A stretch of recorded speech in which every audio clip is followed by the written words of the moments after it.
Bayangkan sebuah pabrik seluas puluhan hektar tak terdengar suara manusia. Tak ada lampu menyala, tak ada yang bekerja. Namun pabrik itu hidup. Mesin-mesin bergerak. Lengan robotik merakit barang dengan sempurna. Sistem komputer mengontrol semuanya secara otomatis. Inilah yang namanya Dark Factory. Pabrik yang bekerja tanpa manusia.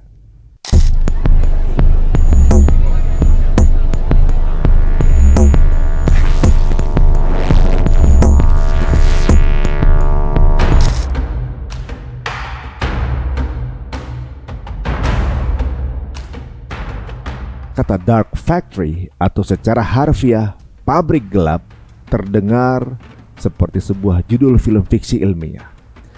Tapi ini bukan hayalan. Ini adalah kenyataan baru dalam dunia industri. Dark Factory adalah pabrik yang beroperasi sepenuhnya secara otomatis tanpa intervensi manusia. Disebut dark karena secara teori tidak ada manusia yang bekerja di dalamnya. Jadi tidak perlu pencahayaan karena mesinnya tidak buta. Mesin tidak butuh lampu untuk bekerja. Mereka tak peduli siang atau malam. Kalau kamu pernah nonton film I, Robot atau Ex Machina, kamu mungkin sudah punya bayangan. Tapi versi realitanya terjadi di sini.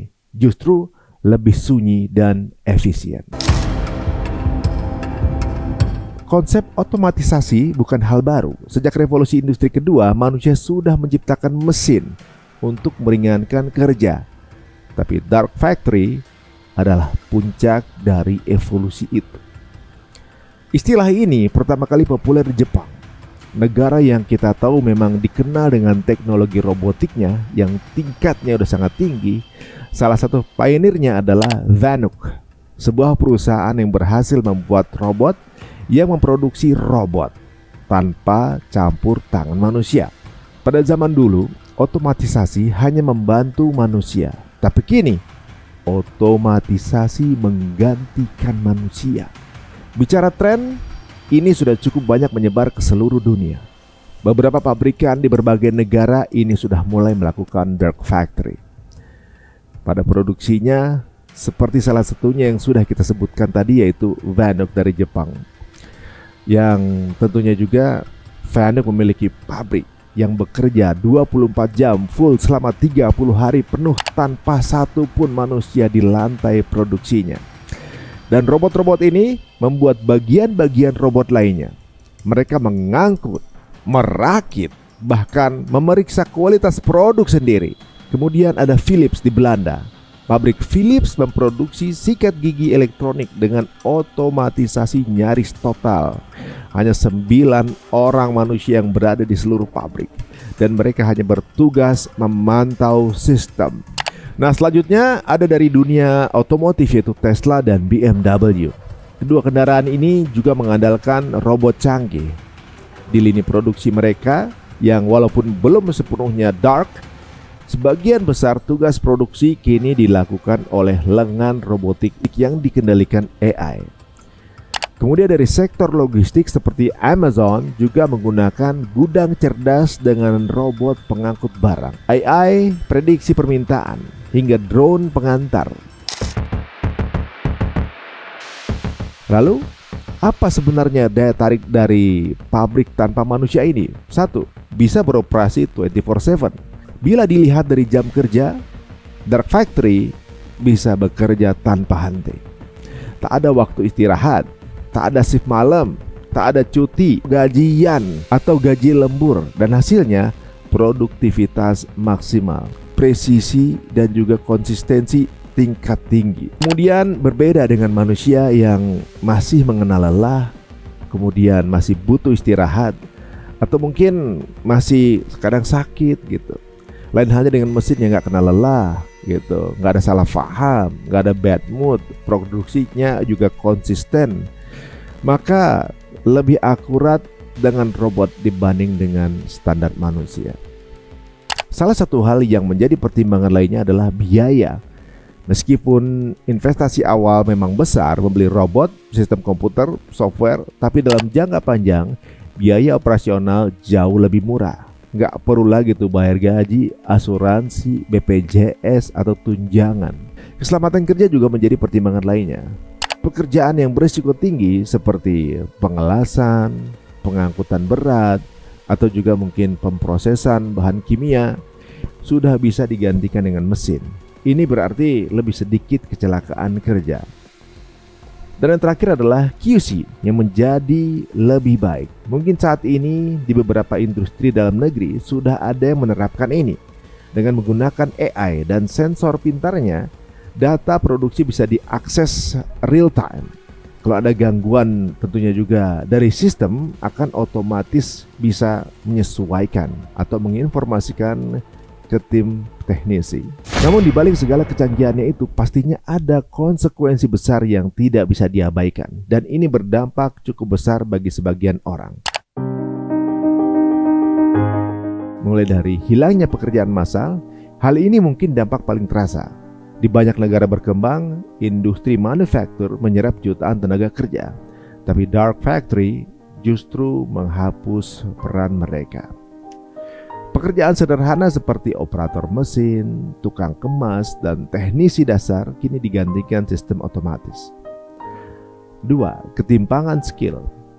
Kemudian, skill beberapa orang juga akan tergerus industri ini, hanya menyisakan pekerjaan untuk mereka yang berkemampuan tinggi seperti teknisi robot, programmer, dan juga analisis data. Akibatnya, mereka yang tak sempat mengejar pendidikan tinggi atau tidak ahli di bidangnya bisa tertinggal jauh. Ini bisa memperlebar jurang sosial. Yang ketiga, ketergantungan pada teknologi.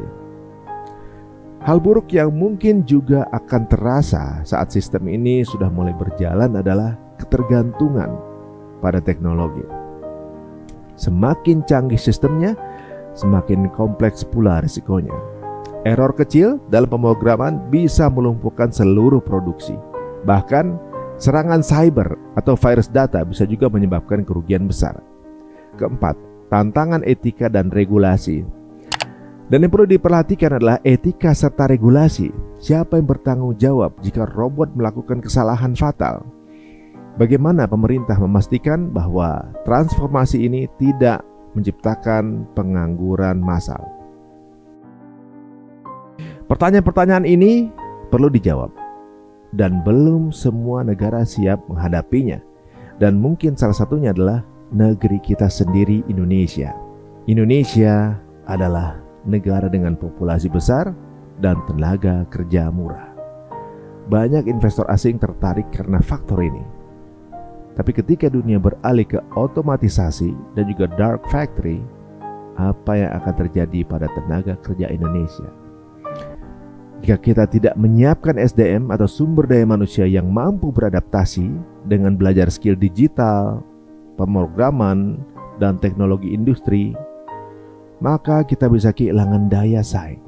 Mungkin gak heran ya bila beberapa tahun belakangan beberapa perusahaan asing yang membuka pabriknya di negeri kita memilih menggunakan tenaga kerja asing atau justru bahkan malah mental untuk mengurungkan investasinya di sini.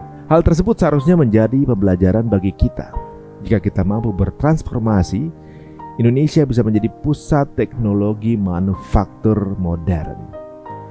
Ini semua bergantung pada kebijakan pemerintah, kesiapan dunia pendidikan, dan respon industri.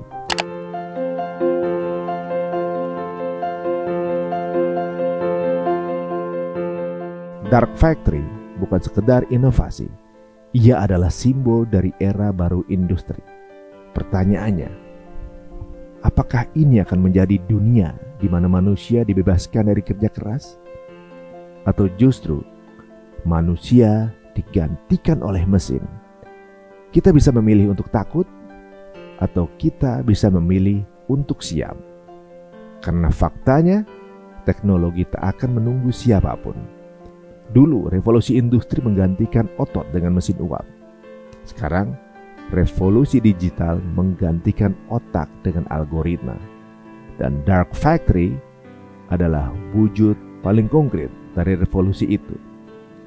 Mungkin saja suatu hari nanti anak cucu kita akan bertanya, dulu manusia kerja di pabrik ya? Ngapain? Dan kita hanya bisa tersenyum mengingat dunia yang kini mulai berjalan dalam gelap.